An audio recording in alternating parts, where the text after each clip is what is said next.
Once upon a time, there lived in a certain village a little country girl. The prettiest creature was ever seen. Her mother was excessively fond of her, and her grandmother doted on her much more. This good woman got made for her a little Red Riding Hood, which became the girl so extremely well that everybody called her Little Red Riding Hood. One day, her mother, having made some girdle cakes, said to her, "Go, my dear, and see how thy grandmamma does, for I hear she has been very ill. Carry her a girdle cake and this little pot of butter." Little Red Riding Hood set out immediately to go to her grandmother, who lived in another village. As she was going through the wood, she met with Gaffer Wolf, who had a very great mind to eat her up. But he durst not, because of some faggot makers hard by in the forest.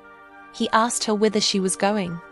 The poor child, who did not know that it was dangerous to stay and hear a wolf talk, said to him, "I am going to see my grandmamma and carry her a girdle cake and a little pot of butter from my mamma."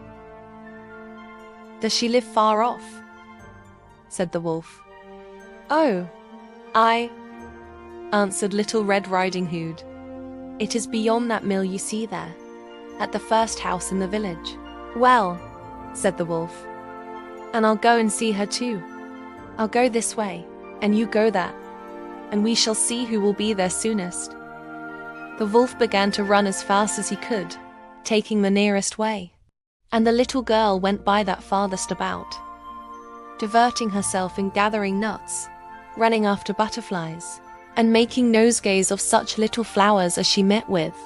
The wolf was not long before he got to the old woman's house. He knocked at the door.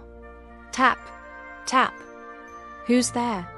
"Your grandchild, Little Red Riding Hood," replied the wolf, counterfeiting her voice, "who has brought you a girdle cake and a little pot of butter, sent you by Mama."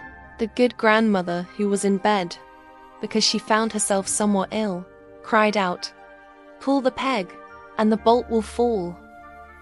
The wolf pulled the peg, and the door opened, and then presently he fell upon the good woman, and ate her up in a moment, for it was above 3 days that he had not touched a bit.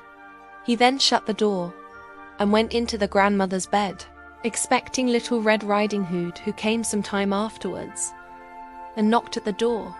Tap, tap. "Who's there?"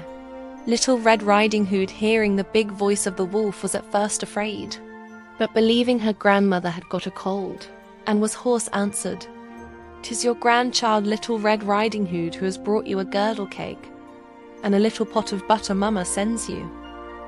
The wolf cried out to her, softening his voice as much as he could, "Pull the peg, and the bolt will fall."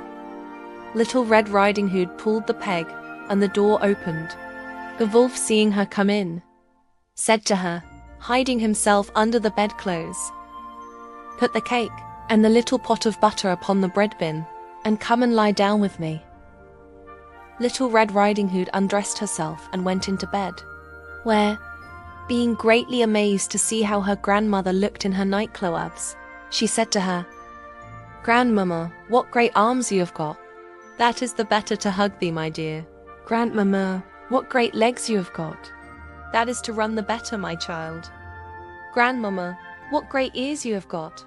That is to hear the better, my child." "Grandmamma, what great eyes you have got! It is to see the better, my child." "Grandmamma, what great teeth you have got! That is to eat thee up." And saying these words, this wicked wolf fell upon poor Little Red Riding Hood, and ate her all up.